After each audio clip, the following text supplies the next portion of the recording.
Prepárate para un viaje en el que la realidad se deshace frente a los ojos de un hombre que descubre que su existencia podría no ser más que una cinta perforada. Una historia que nos plantea inquietantes preguntas sobre la percepción, el libre albedrío, la conciencia y lo que realmente significa ser humano. Bienvenidos una vez más a su sección Martes con Philip K. Dick, y en esta ocasión vamos a hablar de The Electric Ant, o la hormiga eléctrica, publicado originalmente en 1969 en la revista Fantasy and Science Fiction. La historia inicia con nuestro protagonista, Carson Poole, un exitoso ejecutivo de la empresa Three Plants, quien tras un accidente despierta en una cama de hospital sin una mano. Acá, pues el procedimiento que le van a hacer es volverle a crear una mano, para llevarse aquí una noticia impactante que cambiará la vida de Garson totalmente. Y es que durante la conversación con el médico y su gerente, en este caso Louis Dansman, Poole se da cuenta de que no es un humano. En este mundo, a las máquinas, androides, robots, como ustedes les quieran llamar, les conocen como hormigas electrónicas, porque en este caso son creadas por alguien para trabajar sin que ellos lo sepan para alguien más, para esa persona que los creó en este caso. Claro, acá Garson entra en un conflicto porque entonces se da cuenta de que toda su vida, sus recuerdos, sus memorias, todas sus actividades, todas las decisiones que ha tomado han sido programadas. Y ninguna de ellas ha sido realmente algo que él haya querido hacer. En este caso, lo trasladan del hospital de humanos al hospital de hormigas electrónicas para que le reconstruyan la mano, lo cual logran hacer con éxito. Y una vez que él regresa a su casa, o a su penthouse prácticamente, aquí él empieza a analizar quién me mandó a construir, quién es el verdadero dueño de Garson Poole, que lo puso al mando de una empresa. Y que bueno, descubre también que Dansman sabía de que él era una máquina. Acá él decide hacer un llamado dentro de lo que sería el servicio de inteligencia artificial para que le haga un escaneo y le diga dónde está su circuito de programación. Porque en este caso, Carson decide que si puede alterar su programación, podría liberarse de lo que sea que lo mandaron a hacer. Sin embargo, cuando está haciéndose este procedimiento, le indican de que no tiene una programación tradicional, digamos un disco duro como tal. No, lo que tiene es una cinta. Una cinta, en este caso, para las generaciones nuevas es un poco más complicado tal vez, pero vendría siendo como una cinta de cassette. Voy a tratar de buscar un ejemplo en fotos y ponerla por acá para que vean lo que es una cinta de cassette. Y esta es la que tiene la información de lo que él ya ha hecho y lo que va a hacer. De alguna manera tiene como un libre albedrío, pero al mismo tiempo las cosas que tiene también ya están predichas en esa cinta. Y es aquí donde entonces Garson dice, ¿y qué pasa si yo modifico esa cinta? Si la agujereo, si la corto, si le hago agregados, voy a cambiar mi realidad, se va a modificar todo lo que yo conozco hoy por hoy.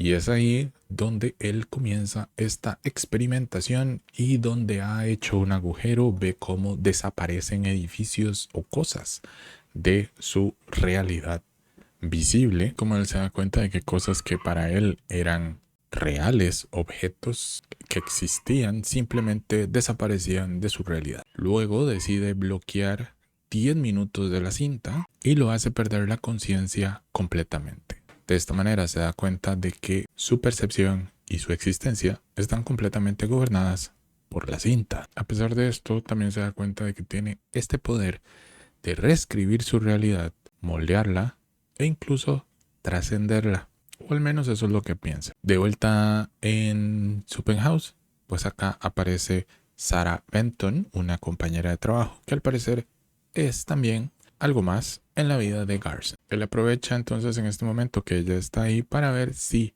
al alterar su realidad, ella también se ve afectada. Y en este caso, Sarah descubre cómo aparecen o desaparecen cosas en la habitación cuando Garson hace estas modificaciones. Y entonces aquí es donde determina que la realidad subjetiva de sí mismo afecta a los demás, a los que están en su entorno, no solo a él. Aquí Garson le deja caer a Sarah de que ella podría ser parte de la realidad de él y que si él desaparece, ella también lo hará.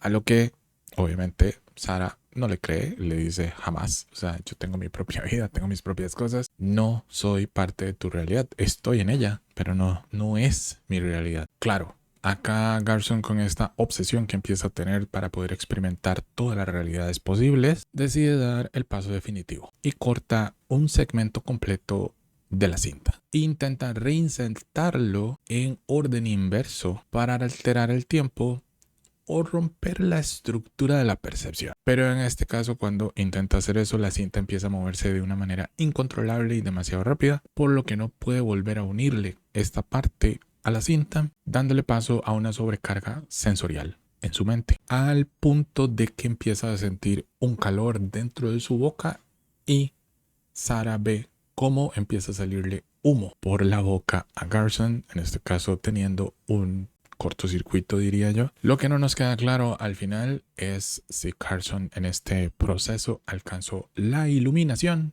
o solamente la destrucción absoluta. Tras lo que sería la muerte de Garson, Sarah contacta a Danzman para decirle que al fin se libraron del androide de la hormiga electrónica y que al fin quedaron libres de la influencia de Pool. Pero acá es donde Sarah empieza a notar que empieza a volverse traslúcida y que las cosas empiezan también como a desvanecerse, a lo que nos da a entender de que la realidad total está empezando a desmoronarse, o al menos la percepción que ella tenía de la realidad sí estaba ligada a la de Pool. Por ende, aquí al final sí nos queda esta duda de si Pool fue destruido o trascendió, si Sarah quedó atrapada en su propia versión fragmentada del mundo al no estar Pool, o si tanto ella como él eran parte de una ilusión más grande, lo que conocemos muchas veces como la simulación, y de que vivimos en ella. Esto me recuerda a un libro que va a salir este año, se supone. Ahorita no recuerdo el nombre, voy a buscarlo nuevamente y les pongo por acá la portada. Fue uno de los libros que les traje en libros de ciencia ficción que iban a salir este año, donde las personas saben que viven en una simulación, que todo es ficticio, que todo es falso, pero entonces cómo viven las personas en un ambiente de ese tipo, sabiendo que van a ser desconectados de la vida muy pronto. ¿Cómo reaccionan ante esto sabiendo de que en realidad no están ahí y que solo son parte de una red electrónica de una computadora o un juego? Nos pone un poco en cuestión de, ahora que están estas nuevas tendencias que han salido cada vez más sobre la percepción de la realidad, de la manifestación y manipulación de la realidad que tenemos y de cómo queremos vivirla, de que nosotros somos dueños de nosotros mismos y podemos manipular la realidad a nuestro favor. Este cuento viene muy bien con esta situación. En este caso, la cinta que tenía Garson en el pecho viene siendo nuestra percepción de la realidad. Entonces, en esta modificación que él generaba, pues generaba cambios significativos en el mundo. Pero entonces aquí parte de lo de la manifestación con este cuento es, si yo soy capaz de alterar mi realidad, ¿estoy alterando las de los demás?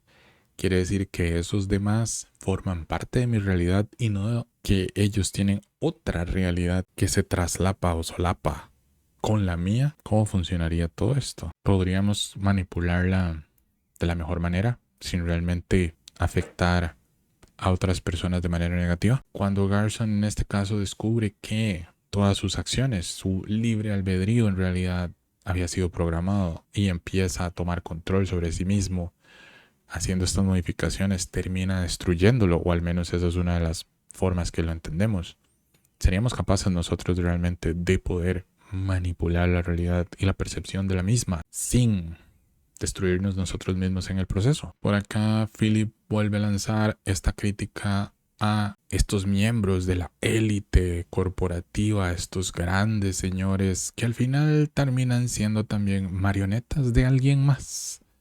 no son realmente ellos los grandes señores que controlan el mundo, sino que sin querer están siendo manipulados por otras personas para hacer lo que están haciendo. Y hasta qué punto nosotros también estamos viviendo una vida programada por la sociedad, por la tecnología o la cultura. Hasta qué punto, por ejemplo, algo que he estado conversando últimamente con familiares y demás, el famoso si uno está soltero, para cuando la novia, cuando tiene la novia, cuando se casa, cuando te casas, cuando la casa, cuando ya tiene la casa, cuando el niño, cuando ya tiene el niño, para cuando la parejita.